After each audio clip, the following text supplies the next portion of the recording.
కారేంటి అటు ఇటు తిరుగుతోంది? ఇందాకటించి నాకు అదే అర్థం కావడం లేదు. మీనా, మిగతా వాళ్ళందరినీ పిలుచుకునిరా.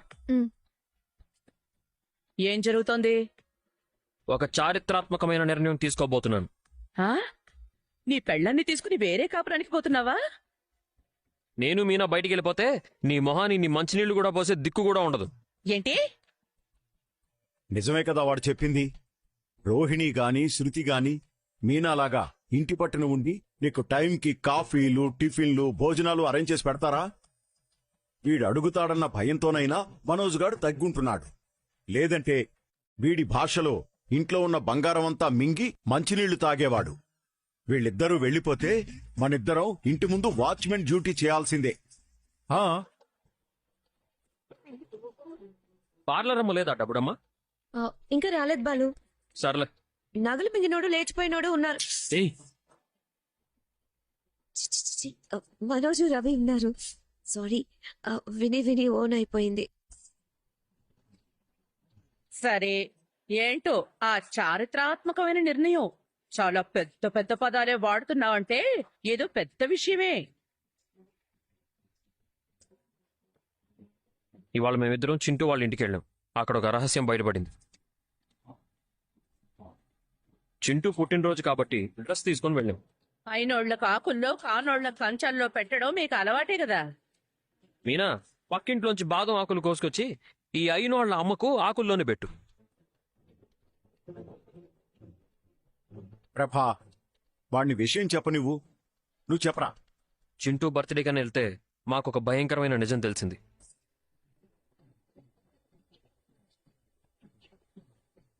ఎవరి గురించి తెలిసిందన్నయ్య? చింటూ కన్న తల్లి గురించి తెలిసింది.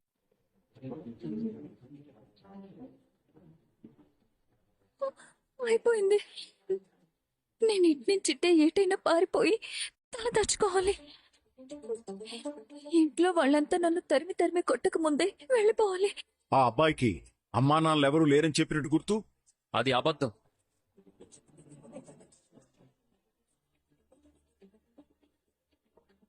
అవునా? మరి ఆ నిజమేంటి? చింటూకి అమ్మ ఉంది.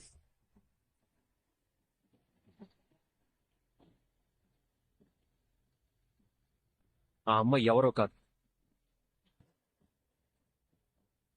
దుబాయ్లో ఓ అత్త ఉందని వాళ్ళ అమ్మమ్మ చెప్తుంది కదా. ఆ అత్త అత్త కాదు, ఆ అత్తే అమ్మ. ఊర్మి, నీ పనికి మమ్మల్ని బిల్డప్ తగిలయ్యా. ఎంతసేపు హడలు చచ్చాను. ఓహో, ఆ అమ్మమ్మ ఎప్పుడు వాణ్ణి వెంటేసుకుని తిరుగుతూ ఇలాగే మనిషికో కథ చెప్తూ ఉంటుందన్నమాట. ఆవిడ కథలేమీ చెప్పలేదు. నిజం చెప్పలేక, అబద్ధం చెప్పలేక నలిగిపోతోంది. చింటూ తల్లి ఆ సుగుణమ్మ కూతురేనంట. ఆ కూతురుకి సుగుణమ్మ చిన్నప్పుడే పెళ్లి చేసిందంట. చింటూని కన్నాక వాళ్ళ నాన్న చనిపోయాడంట. అప్పుడు దుబాయ్ వెళ్లి సంపాదించడం మొదలుపెట్టి డబ్బులు పంపిస్తోందంట. కానీ చింటూని చూడ్డానికి రావడం లేదంట. పైగా అమ్మ అని కాకుండా అత్త అని పిలవమంటోందంట. కన్న కొడుకునే అమ్మ అని పిలవకూడదనే ఆ తల్లి తల్లేనా?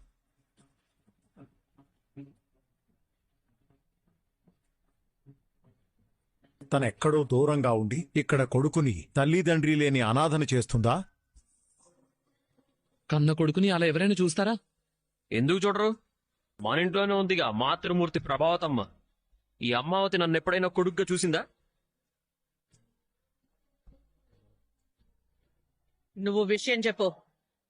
నీలాంటి తల్లే చింటూకి ఉంది. నీ ప్రేమ దొరక్క నేను బామ్మ దగ్గర పెరిగినట్టు తల్లి ప్రేమ దక్కక ఆ చింటూ వాళ్ళ అమ్మమ్మ దగ్గర పెరుగుతున్నాడు. అమ్మ ప్రేమ పొందని వాడి బాధ ఎలా ఉంటుందో నాకు మాత్రమే బాగా తెలుసు. చెప్పే లేడీ నిలబెట్టి షూట్ చేసేయాలి. కొడుకుకి అమ్మ అని చెప్పుకోలేని తల్లి ఓ తల్లేనా?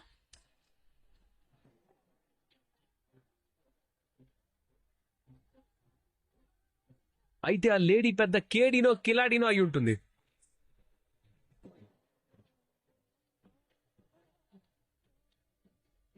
పెద్ద ఫ్రాడ్ అయి ఉంటుంది.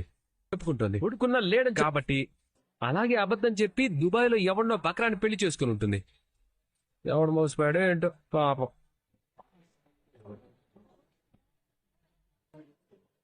అలాంటి ఆడది ఏ కుటుంబంలో ఉంటే ఆ కుటుంబం సర్వనాశనమే అవుతుంది. అలాంటి ఆడదాని వల్ల వంశమే భ్రష్టు పట్టిపోతుంది. పాపం ఆ బాబుని తలుచుకుంటే బాధగా ఉంది. అందుకే ఒక నిర్ణయం తీసుకున్నాం. ఏంటది? అదే ఎలా చెప్పాలో అర్థం కావడం లేదు. అమ్మ మీనా, నీకు తెలుసా? తెలుసు మావయ్య. ఇంకెవరికి తెలుసు? దేవుడికి తెలుసు.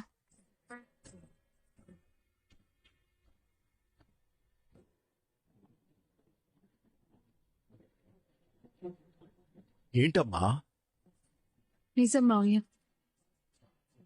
హ, మీరెప్పుడు దేవుడితో మాట్లాడడం మొదలుపెట్టారు? ఇవాళే. నాకు కలిగినట్టు మీకు కూడా ఆత్మ సాక్షాత్కారం కలిగిందా? దేవుణ్ణి ఏం చేయమంటావు అని అడిగాను, కానీ నువ్వు ఆగు మీనా, నేనే చెప్తాను. కొంపలు ముంచబోయే పనేదో చేయబోతున్నట్టున్నారు. నా పేరు మనోజ్ కాదు, బాలు. నేను వేరు. సరే, ఏం చేయబోతున్నారు? నేను మీనా కలిసి అనుకున్నాం. చింటూని దత్తత తీసుకోవాలనుకుంటున్నా మావయ్య. ఏమంటున్నావురా? వాళ్ళ అమ్మమ్మ ఆరోగ్యం బాగోలేదు. ఆవిడున్నంత కాలం పర్వాలేదు. ఆవిడకి ఏదన్నా అయితే చింటూ అనాథైపోతాడు. కన్న తల్లి తన సుఖం చూసుకుని వెళ్ళిపోయింది కాబట్టి చింటూని పట్టించుకోడు. అందుకే మేము దత్తత తీసుకుంటాం. అందుకే మేం దేవుడి దగ్గరికి వెళ్లి ఆయన నిర్ణయం కోసం 2 చీటీలు వేశాం. తీసుకోవచ్చా వద్దా అని అడిగాం. అప్పుడు దేవుడు ఆ, దత్తత తీసుకొచ్చనే చెప్పాడు. ఏంటేంటి? దేవుడు నీతో చెప్పాడా? అయితే నేను చెప్తున్నాను, ఆ దేవుడు చెప్పినా నేను వినను. వాణ్ణి దత్తత తీసుకోవడానికి నేను ఒప్పుకోను.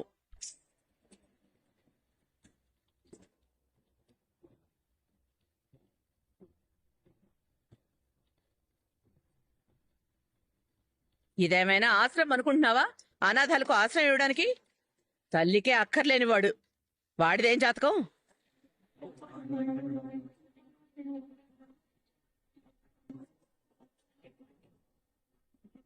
ఇది నిజంగా గొప్ప నిర్ణయం. పాపం వాడికి ఎవరూ లేరు కదమ్మా. అయితే మనిల్లే దొరికిందా? పాపం అనిపిస్తే డబ్బులివ్వండి, బట్టలివ్వండి, స్కూల్ ఫీజు కట్టండి. అంతేగాని ఇంటికి తీసుకొచ్చి పెడితే మాత్రం ఊరుకునేది లేదు. అది కాదమ్మా. రేయ్, చిన్నప్పుడు నువ్వొక కుక్క పిల్లని తెచ్చుకుని పెంచుకుంటాను అని అడిగావు, గుర్తుందా? నువ్వేగా దాన్ని బయట వదిలేసి వస్తేనే ఇంట్లోకి రాణిస్తానని చెప్పావు. ఇంట్లో ఒక కుక్క పిల్లని పెంచుకోవడానికే నేను ఒప్పుకోలేదు. అలాంటిది ఎవడికో పుట్టిన వాడిని తీసుకొచ్చి ఈ ఇంటి వారసుడిగా పెంచుతానంటే ఎలా ఒప్పుకుంటారు? ఆ కుక్కను పెంచినా బాగుండేది, విశ్వాసంగా పడుండేది. ఈ నగలు మింగినోడిని పెంచావు, విశ్వాసమే లేదు. రేయ్, మధ్యలో నన్ను లాగద్దు. దేవుడు నిన్ను క్షమించడు. అయినా నీకు పిల్లలు పుట్టరు అని ఏడప్పుడు చెప్పలేదు కదా. ఇలాంటి ఆలోచనలు ఎందుకు వస్తున్నాయి? మాకు తర్వాత ఎవరు పుట్టినా పెద్దవాడు మాత్రం చింటూనే అవుతాడు. మీరు సంపాదించే డబ్బు మీ బతుక్కే సరిపోవడం లేదు. మీరు ఇంకో కుర్రాన్ని పెంచుతారా? అది మేము చూసుకుంటాం, నీకెందుకు? ఈ బుద్ధి నీకే పుట్టిందా, నీ పెళ్ళం నేర్పిందా?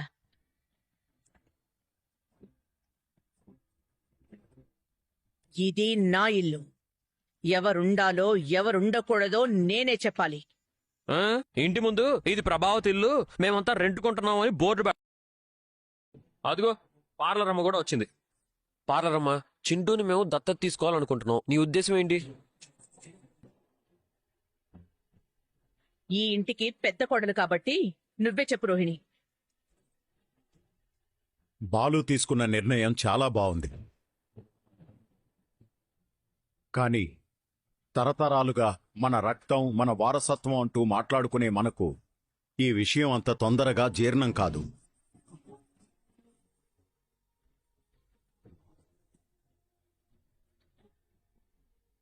పైగా అటు చింటూ వాళ్ళ అమ్మమ్మ కూడా ఒప్పుకోవాలి. ఆవిడ ఒప్పుకుంటారు మావయ్య. వాళ్ళెవరే ఒప్పుకోవడానికి? నేను ఒప్పుకోవాలి. ఆగు, తొందరపడకు.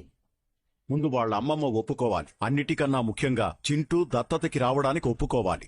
చూద్దాం, ఆ అబ్బాయి ఇంటికి రావాలనుంటే ఆ దేవుడే చేరుస్తాడు. వాళ్ళ అమ్మమ్మ ఆరోగ్యం బాగోలేదు. ఆవిడున్నంత కాలం పర్వాలేదు. ఆవిడకి ఏదన్నా అయితే చింటూ అనాథైపోతాడు. ఈ బాలు వల్ల ఎప్పుడు ఏదో ఒక తలనొప్పి వస్తూనే ఉంటుంది. ఈసారి ఖచ్చితంగా చింటూని ఇంటికి తీసుకొచ్చేలా ఉన్నాడు. ఏదో ఒకటి చేసి ఆపాలి. ఏం చేయాలి?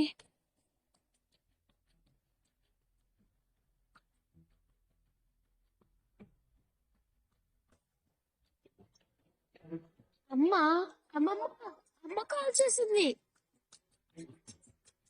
హలో అమ్మా, నాతో కొద్దిసేపు ఉండొచ్చు కదా, నీతో ఆడుకునేవాడిని.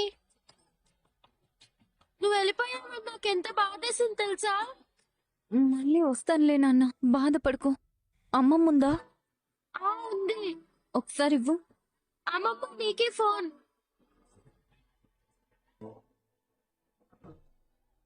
హలో, చెప్పమ్మా. ఏంటి చెప్పేది? నీకు ముందు నుంచి చెప్తూనే ఉన్నాను కదా, ఆ మీనాతో మాటలు కలపొద్దు అని. వాళ్ళకి దగ్గర అవ్వద్దని చెప్పానా? వాళ్లతో ఇప్పుడు నాకేం సమస్య వచ్చింది? వాళ్లతో నీకే సమస్య లేదు, నాకే సమస్య. ఏమైందమ్మా? ఎందుకలా కంగారు పడుతున్నావు? కంగారు గురించి పక్కన పెట్టు. అసలు నువ్వు వాళ్లతో ఎందుకు మాట్లాడుతున్నావు? లేదమ్మా, నేను మాట్లాడలేదు.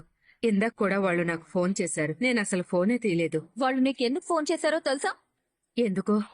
వాళ్ళిద్దరికేదో సంవత్సరాల తరబడి పిల్లలు లేనట్టు ఇప్పుడు మన చింటూని దత్తత తీసుకోవాలనుకుంటున్నారు.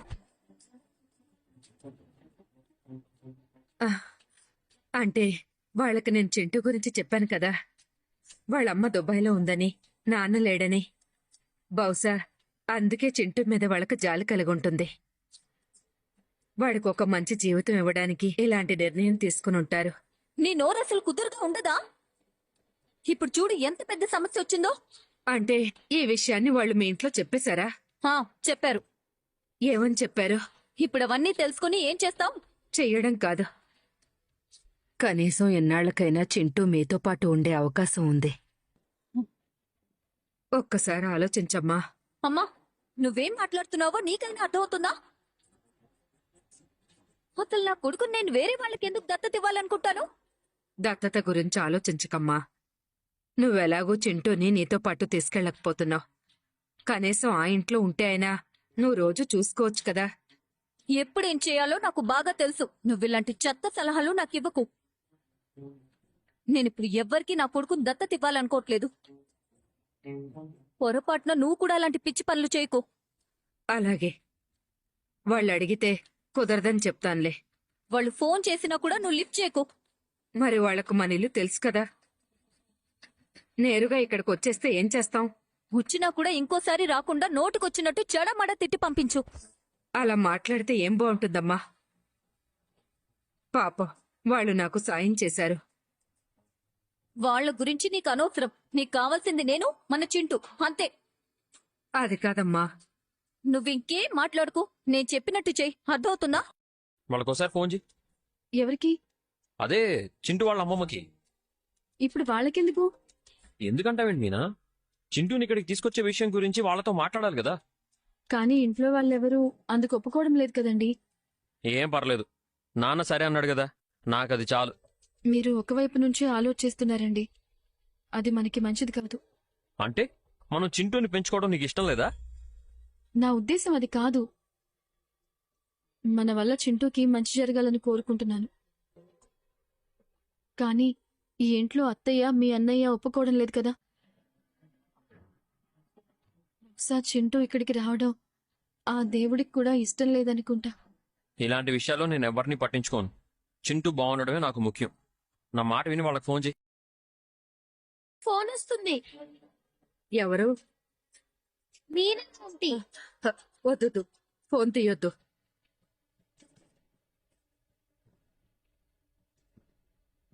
ఎందుకమ్మా ఫోన్ తీయొద్దన్నా? అది నీకు చెప్పినా అర్థం కాదులే. చెప్పు, అర్థం చేసుకుంటాను. అర్థం కాదని చెప్తున్నాను కదా. ఇంకెప్పుడు వాళ్ళు ఫోన్ చేసినా నువ్వు ఫోన్ తీయకూడదు, సరేనా? కానీ మీనా ఆంటీకి నేనంటే చాలా ఇష్టం. నాతో మాట్లాడడానికి ఫోన్ చేస్తున్నారు కదా. ఇప్పుడు అదే మనకు పెద్ద సమస్య అయిపోతుందిరా. నువ్వు వాళ్ళతో మాట్లాడితే మీ అమ్మకు నచ్చట్లేదు. మీ అమ్మ అంటే నీకిష్టం కదా. మీ అమ్మతో ఉండాలనుకుంటున్నావు కదా. ఆ అవును. అలాంటప్పుడు మీ అమ్మ చెప్పినట్టు నువ్వు వినాలి కదా. సరే. ఫోన్ తీయడం లేదండి. ఏమై ఉంటుంది? సాయంత్రం ఫోన్ చేసినా తీయలేదు, ఇప్పుడు ఫోన్ చేసినా తీయడం లేదు. ఓ పని చేద్దాం, మనం వెళ్ళి వాళ్ళతో మాట్లాడొద్దాం. మాట్లాడతాం సరే. వాళ్ళందుకు సరే అంటే అప్పుడేం చేద్దాం? దత్తత తీసుకుందాం, ఇంటికి తీసుకొద్దాం. అలా కాదండి. మనం ఈ విషయంలో తొందరపడద్దు. చింటూ అక్కడ చదువుకుంటున్నాడు కదా, మధ్యలో తీసుకొచ్చేస్తే వాడి చదువు కూడా ఇబ్బంది అవుతుంది. ఒక పని చేద్దాం, అప్పుడప్పుడు వెళ్ళి వాడిని చూసి తనకేం కావాలో అవన్నీ కొనిస్తూ ఉందాం.